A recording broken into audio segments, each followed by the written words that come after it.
Ito naman po ako. Good morning po sa inyong lahat. Ito po ako, mag-repack po ako ng almusal. Kumusta po kayong lahat? Sana po ay nasa mabuti kayong kalagayan. Ito naman ang inyong madiscarding nanay. Mag-repack naman po tayo ng almusal. So, pagpasensyahan niyo na po ako kasi hindi pa po ako masyadong marunong mag-vlog. So, ito po. Ito, isang ganito. 50 pesos lang po ito. Binibigay ko sa kanila ng 50 pesos lang kasi kawawa naman po sila. So, mayroon naman pong kitang konti.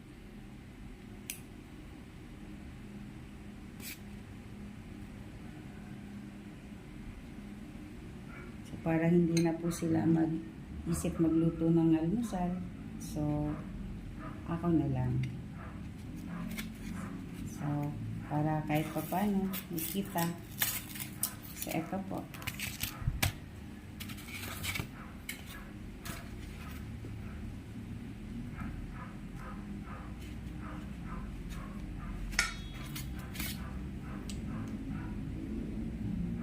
Kayo po ba? Kumakain din po ba kayo ng pastel?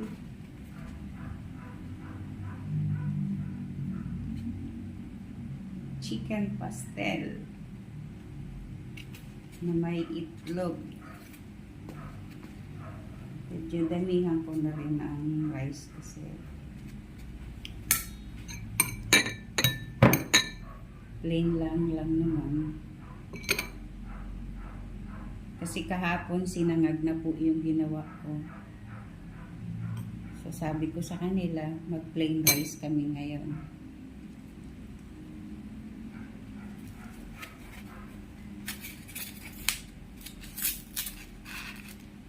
Mayroon na din po silang ayan po. Oh. Ito po. Sauce po yan. Chili garlic sauce tsaka soy sauce. Ito po yung chicken pastel ko po.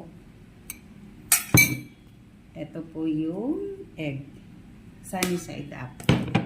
Tsaka ito yung kanin po. So, sa mga nagtitipid, healthy food po. Nakatipid ka na, healthy food pa po, diba? Kasi mayroon ng protein, chicken.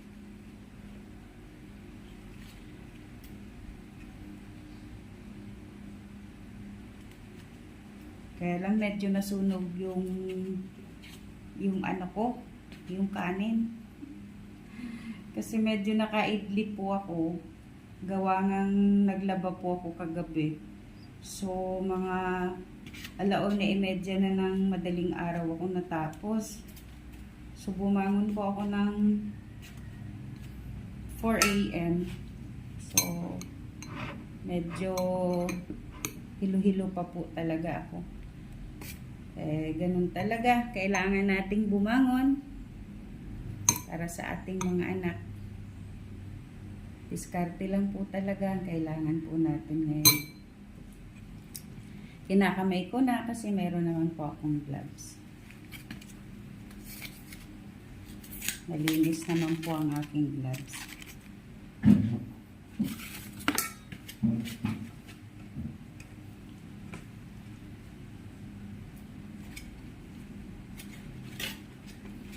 Mga kapwa ko nanay dyan na single mom, kumusta kayo?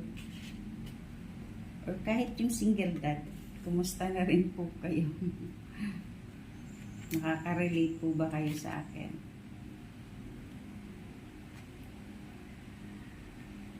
Kailangan natin kumayod. Kahit na medyo masakit ang katawan, sikapin natin bumangon. Kasi mayroong umaasa sa atin.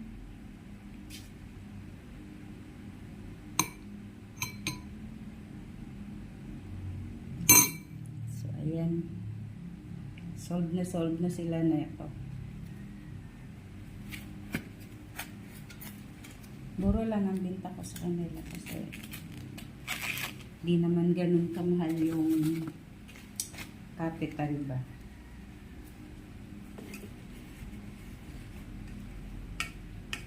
Kumita lang ng konti at makalibre na rin ng pagkain ng aking anak kami sa araw-araw.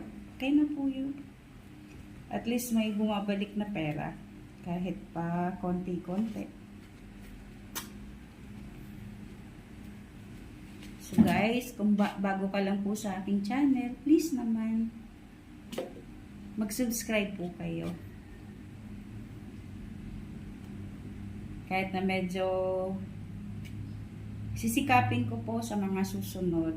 Magpapaturo po ako kung paano mag-vlog, paano mag-edit.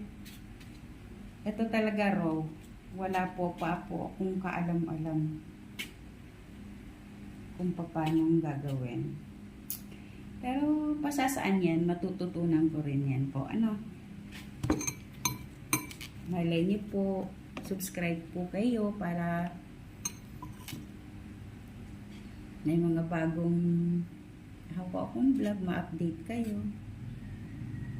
Ito po ang vlog ko araw-araw.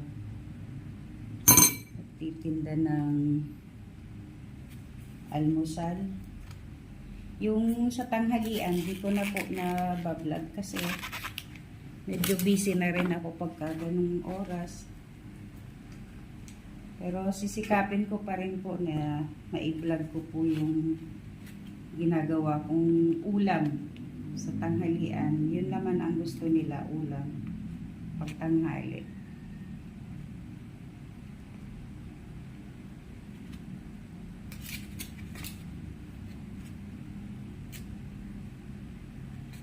So, mabigat po kasi yung trabaho nila. Malapit lang po dito yung car wash po. Mga car wash po. Sorry ha, nabubuloy po. Malapit po dito yung car wash. So, kinontrata ko sila. Kasi nakikita ko po halos bumibili. Umaalis sila para bumili kahit na pagod na pagod na. So, sabi ko ako na lang magluto sa inyo. So, matutulungan ko kayo, matutulungan nyo rin ako. Sabi kong gano'n. Ayan, nag-agree naman po sila sa akin. Salamat nga. Kahit na 10 tao lang po sila na binebentahan ko.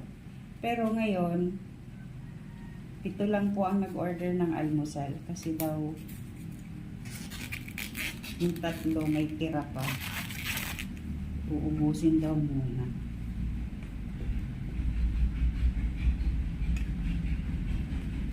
Ayan.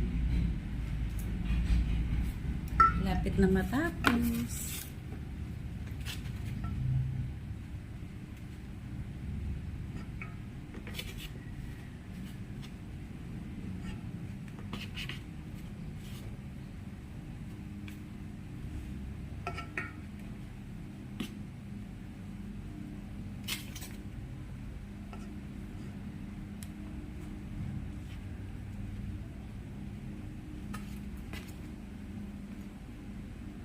Guys po hingi po ako sa inyo ng tulong. Kung bago ka lang po dito sa channel ko, ako bago rin po. Nakita niyo naman po ang aking subscriber ay sa 10 lang po. Baka gusto niyo pong mag-subscribe, please. Tulong niyo na po sa akin.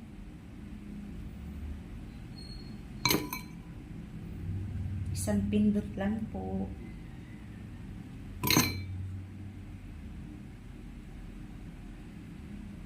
At hit nyo na rin po ang button. Ano ba yan? Bell button. Ano ba yan? Notification bell. Ano ba yan? Mali-mali ako. Pasensya na po kayo ha. Ito po yung raw. Walang ka-edit-edit, di ba po? So, ayan. Tapos ko na po yung seller. So, yung anak ko, nag-i-enjoy din siya. Kaya, nire-repack ko din yung almusal niya kasi nag-i-enjoy din siya kumain ng ganito. So sabi niya, Mami, pag nag-repack ka ng pastel, ganun din po sa akin. I-repack nyo rin po please, sabi niya. So eto, nire-repack ko din. Konting rice lang. Kasi tulad ko, medyo malaki na. So eto sa kanya. Pero yung egg niya malasado. Kasi ayaw niya na luluto yung yung egg yolk. Ayaw niya po yun. So, eto, tapos na po ako. Hi, hi, hi. So, yan lang po ang ating kailangan sa buhay. Kung medyo nahihirapan po, especially financially, marami tayong maiisip na pwedeng pagkakakitaan. So, eto, katulad nito, kung ano yung ulam ko dyan sa ref, sabi ko sa sarili ko, gawin ko na lang tong pera kahit papano, maibalik yung pera, at least kinabukasan may pambili naman ng ulam. So, kung hindi man kikita ng malaki, kahit lang yung yung ulam na namin araw-araw mag-ina, makakalibre na po kami. So, ayan. Kaya po ako dumidiskarte kasi alam niyo na po ang buhay ngayon. Lalo na pag wala kang trabaho, 'di ba? So, kahit nasa loob ng bahay, pwede ka pong dumiskarte.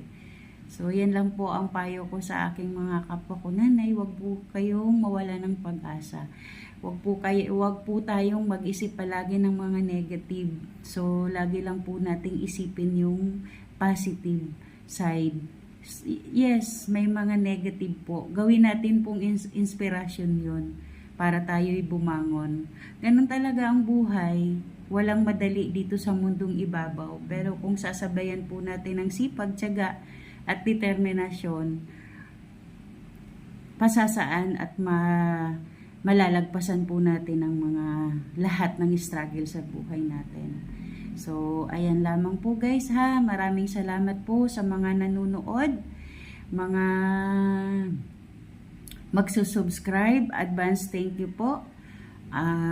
Maraming salamat po. Ito po ang lagi kong sinasabi kahit sa sarili ko at sa mga nakakausap ko na mapapagod tayo pero huwag tayong susuko.